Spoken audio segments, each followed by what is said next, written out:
Howdy, it's Mr. Pete again, and this unboxing, this item here is worthy of a separate video, so I want you to see this. I won't waste a lot of time unpacking it, but this came clear from Texas as a gift to me from Michael Yarmarkov, and thank you so much. He contacted me and said, "Do you think you could use this in your mission here, your YouTube mission?" I said, "Well, yeah."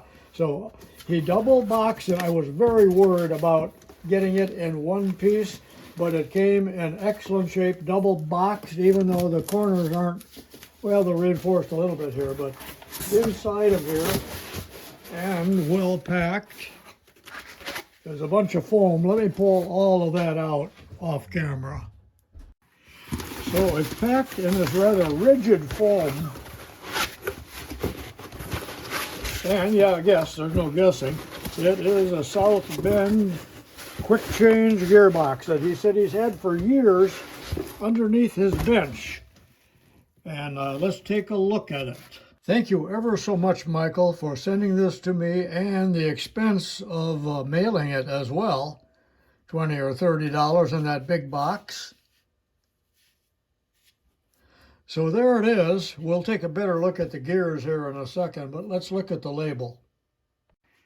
So when one looks at the tag here, you can see that this was originally on a Model A, and I assume they mean Model 9-inch A.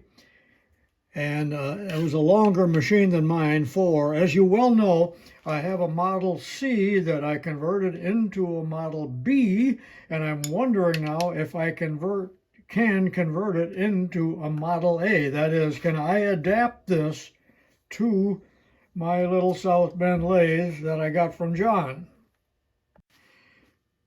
If there's anyone out there that can tell me if this can be easily adapted. Now, I know it will take either a new lead screw or machining down and shortening of the current lead screw that I have.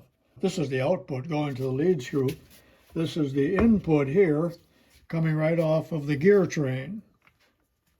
Let's turn it over. Looking at it from the underside, it appears to be in very good condition. It's been cleaned, but not totally thorough, so it needs to be cleaned a little bit more. There is chips and dirt packed in there, but apparently Michael had blown this out, because you know what sometimes you find underneath here. But with a real cursory examination here, I do not see any bad gears, but I need to have a very, very thorough inspection of that. Let me put the drill on the end here and see what it looks like when I turn it over.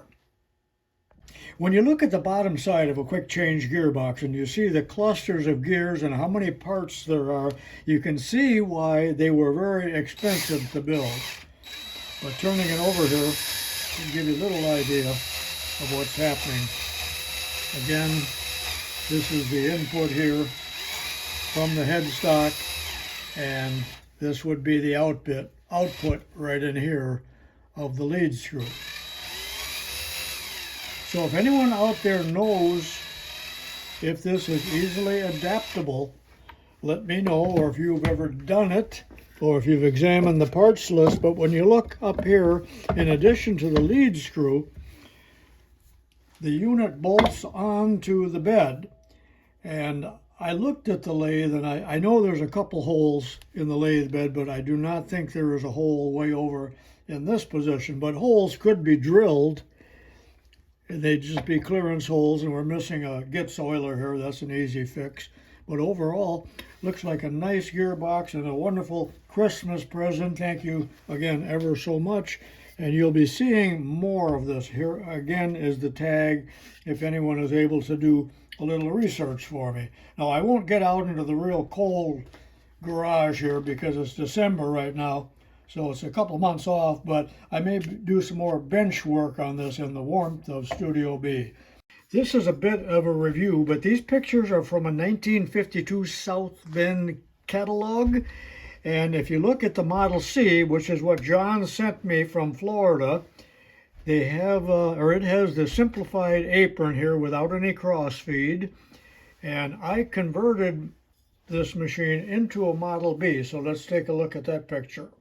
So here's a picture of the Model B, and this is what mine looks like right now. And I replaced the apron with this more deluxe model, and I had to modify the lead screws. So that's what I currently have, is a Model B. Notice also that the switch is up here, not down here. But I believe on mine originally it was in this position because there are screw holes. And this is the Model A. The only difference between an A and a B is the quick change gearbox. Again, you'll notice that the switch is up here because it would be in the way of the gearbox if it was mounted down on the bed ways. So ultimately, I would like to convert mine machine into a Model A by installing the gearbox. This is Mr. Pete saying so long for now. See you next time.